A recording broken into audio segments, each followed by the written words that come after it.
सभी का स्वागत है मेरे ब्लॉग में। मैं हूं आपका अपना गोपाल शर्मा। एक बहुत ही गंभीर विषय के ऊपर आपका ध्यान केंद्रित करना चाहता हूं मैं। तो आज की डेट में ये हो गया है कि पुरुषों को न्याय कहीं नहीं मिलता। ये बात मैंने सुनी थी और जब मैंने झेली तो ये सच्चाई सच्चाई है इस बात में पूरी तरह से। मेरी पत्नी बच्चों सहित अपनी मर्जी से बिना किसी प्रताड़ना के अपने मायके में बैठी है। मेरे पर पुलिस एफआईआर करती है, महिला थाने में मैं जाता हूँ। एक कॉल के बाद ही मैं चला गया। उसने मेरे फादर मदर दोनों के ऊपर ये एलिगेशन लगाया था कि उन्होंने मारा पीटा, दहेज के लिए प्रताड़ना करी, पता नहीं क्या क्या। जबकि हमने कभी भी दहेज ना ली ना डिमांड करी। उल्टा जब शादी हो रही थी तो उस दौरान मेरी वाइफ ने कॉल करी कि उसके पास कपड़े तक खरीदने के पैसे नहीं हैं, तो वो तक मैंने भेजे। उल्टा मैंने उनकी फाइनेंशियल सपोर्ट करी उस वक्त शादी के दौरान। और डैडी जी को उनके पापा ने कॉल करी कि बारात ज़्यादा मत लाना, मैं नहीं कर पाऊँगा क्योंकि अपने फादर मदर के इलाज में मेरे सारे पैसे ख़त्म हो चुके हैं, तो मैं कुछ नहीं कर पाऊँगा। तो हमने बोला हम 25-30 आदमी तो आएंगे कम से कम, अपने जो भी ननिहाल पक्ष है या हमारे सर्कल का है तो उतना कर देना, बाकी छोड़ दो आप। मैंने किसी भी फ्रेंड को, मेरा सर्कल बहुत बड़ा है, मैंने नहीं बोला बारात के लिए। बहुत सारों की शिकायत है कि हम तुम्हारी शादी में बारात में ना जा पाए, पर मैं नहीं बोल सकता था उस चीज़ को। तो मैंने सोचा कोई इशू नहीं है, मैंने भी हेल्प करी। और उल्टा आज की डेट में उन्होंने एलिगेशन लगाया कि मैंने दहेज मांगी, मेरे परिवार ने मांगी, प्रताड़ना करी, कार मांगता हूँ जबकि मेरे को ड्राइव तक नहीं करने आता। और इतने गंदे एलिगेशन लगाए हैं कि पूछो मत। और टोटली मेंटेनेंस का केस है, टोटली स्टार्टिंग से लेके एंड तक झूठा। पता नहीं कैसे अदालतें एक्सेप्ट कर लेती हैं उनके झूठ को। और प्रताड़ित हमेशा पुरुष होता है।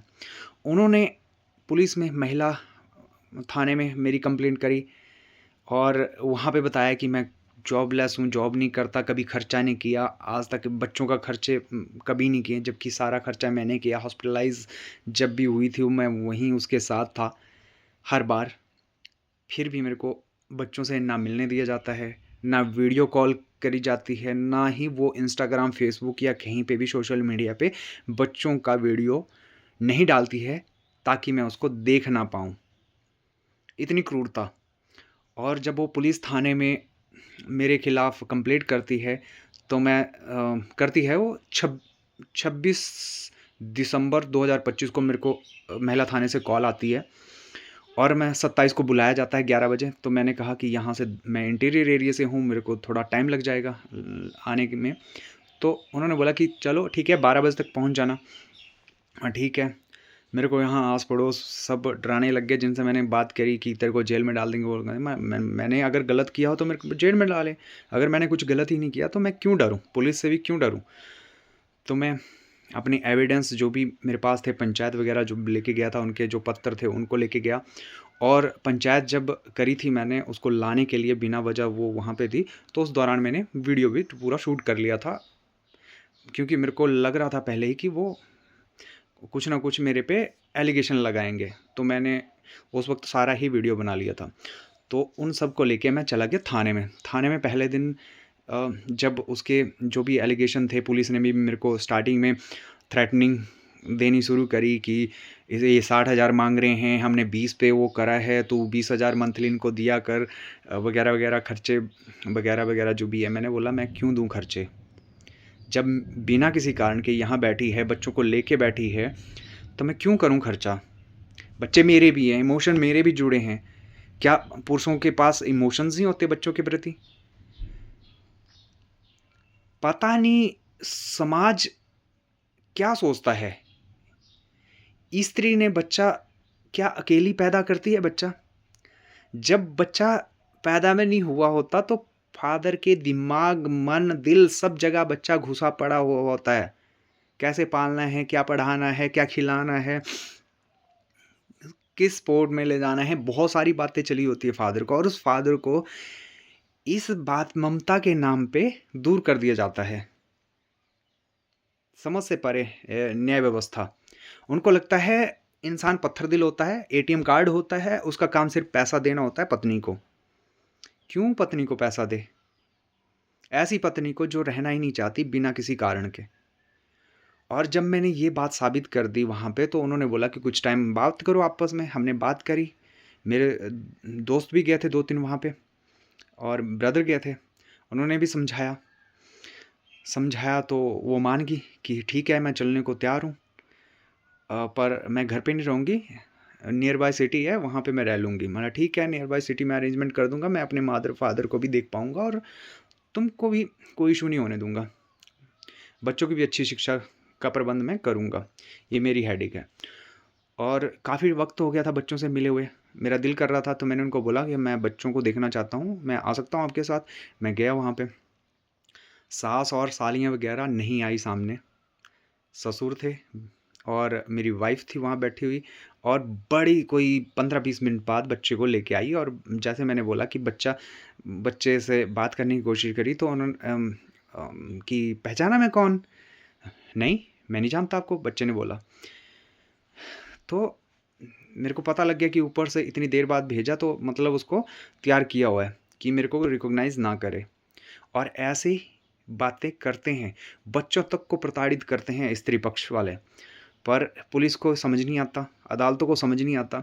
एक छोटे बच्चे के साथ मानसिक उत्पीड़न होता है और उसको बाप के प्रति भड़काया जाता है। और जब मैंने डायलॉग बोला, क्योंकि मैं फुटबॉल लेके आया था, मैंने एक किक करता था, तो एक डायलॉग रिपीट होता था, तो मैंने फटाफट बोला, किक द बॉल। तो बच्चे ने एकदम से बोला, यस पापा, है ना। और फिर मैं समझ गया कि ये मानसिक तौर से इसको तैयार कर रहे हैं कि मेरे को कहीं अदालत में आना पड़े, तो मेरे को ये रिकॉग्नाइज़ ना कर पाए और मेरे को उसकी कस्टडी ना मिल पाए। तो इस तरह से बच्चे को तैयार कर रहे।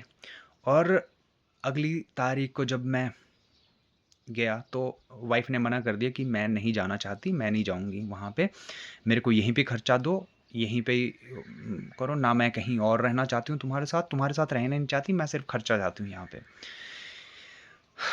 तो उसके बाद फिर तीसरी पेशी पे बुलाया गया।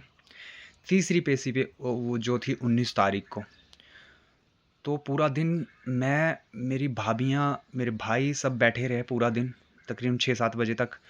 और ना पत्नी आई, ना पत्नी पक्ष आया वहाँ पे।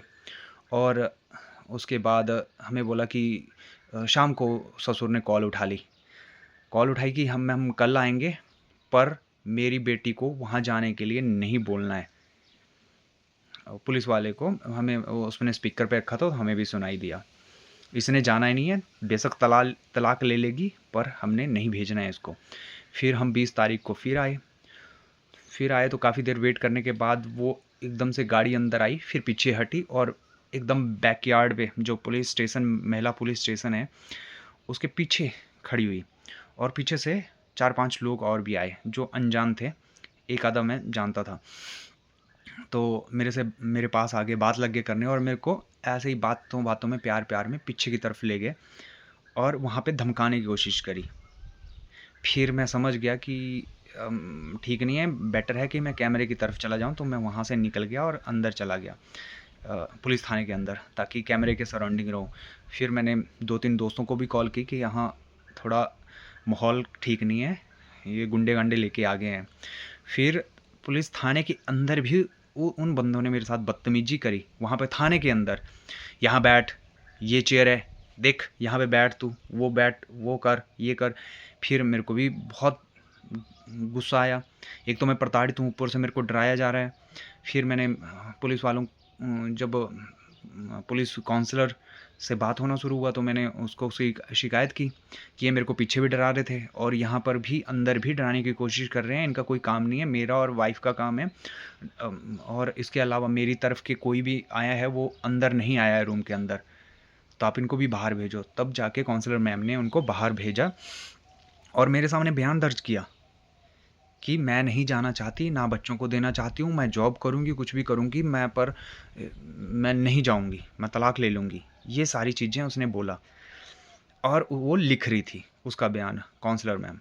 और मैंने सोचा यही लिखा होगा, क्योंकि यही बोला गया, और वो उठ के चलेगी और मेरे को बोला तू चला जा और थोड़ी देर बाद बात करते हैं। फिर मैं थोड़ी देर बाद गया कि उन्होंने और डिमांड करी, एक और तारीख को आना है दोबारा से। तो दोबारा हम आए फरवरी कितनी तारीख को वो मैंने लिखा है, मैं बता दूंगा बाद में। तो उस तारीख को गए तो काउंसलर मैम बोलती कि नहीं, वो पक्ष आना ही नहीं चाहता, तुम अपना बयान दो, अपने सबूत दो जो भी तुम्हारे पास हैं, और क्योंकि तुम्हारे ऊपर कोई भी चार्जेस नहीं बनते हैं, क्योंकि तुम मतलब तुमने साबित कर दिया कि तुम्हारी तरफ से कोई भी ना प्रताड़ना हुई है, ना दहेज मांगा गया है, क्योंकि मेरे पास वीडियो पड़ा है जिसमें ससुर जी साफ साफ बोलते हुए नज़र आ रहे हैं कि मैंने कोई दहेज नहीं दिया है, और प्रताड़ना का तो सवाल ही नहीं है। और उसके बाद मैंने अपने वीडियो जितने भी एविडेंस थे सारे दिए, सारे इकट्ठा किए, पेन ड्राइव में डाले। 64 GB का पेन ड्राइव मैंने उनको दिया, अपना मेरा बयान लिखा उन्होंने।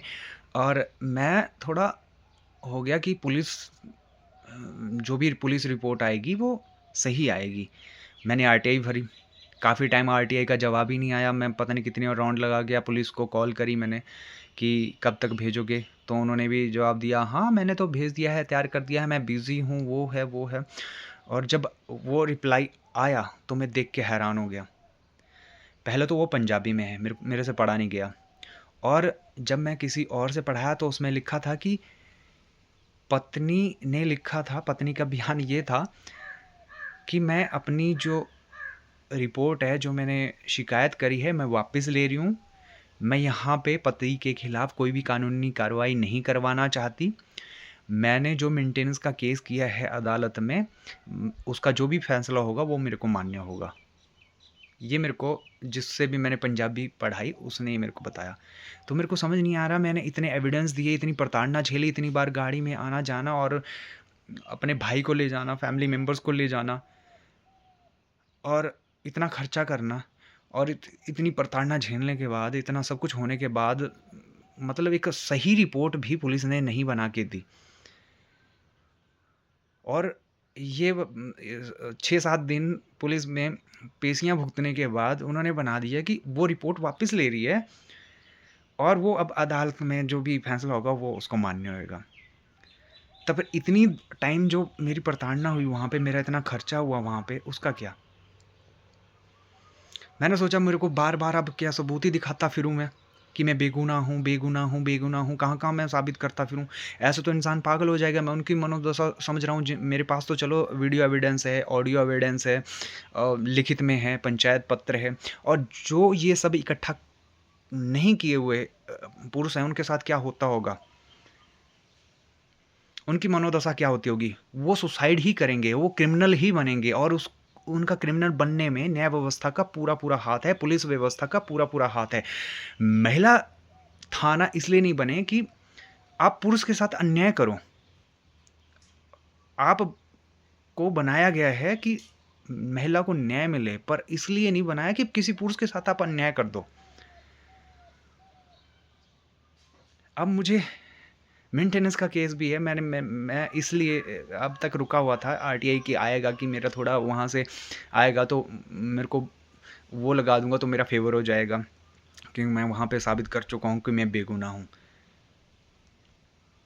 और वकील भी क्या बोले, सुधारो व्यवस्था को, लड़की से भी सबूत लिया करो। किस बेस पे वो अपने पति पक्ष पे, ये पति पे एलिगेशन लगा रही है, बिना एविडेंस के, बिना सबूतों के आप पतियों को प्रताड़ित करते जा रही है व्यवस्था। कितना झेलेगा इंसान? बिना दहेज के मेरी शादी हुई है, उल्टा मैंने दहेज दी है अपने लिए ही, और वो गहने भी लेके चली गई है, और मेरा बिजनेस ठप करा है उन्होंने। वो बिजनेस का जितना सारा सामान है पत्नी पक्ष रख चुका है। मैं उसकी भी शिकायत नहीं कर पाया, क्योंकि पुरुषों के लिए है ही नहीं कुछ नहीं एक्चुअल में। अगर करेंगे भी तो 10 केस और आएंगे आगे से। रियलिटी है ये। कितने टाइम झेलेगा बंदा, और करा भी कहाँ है, मोहाली में। और यहाँ से 10 बजे मोहाली पहुँचना एकदम असंभव जैसा हो जाता है, इतना ट्रैफिक होता है। पहले यहाँ से बस ही नहीं है, आप टाइम से पहुँच पाओ वहाँ पे, कैसे पहुँचेगा इंसान। सच्चाई के साथ होते हुए भी पुरुष प्रताड़ित होता है, और इसमें सच्चाई है। जय हिंद, जय भारत।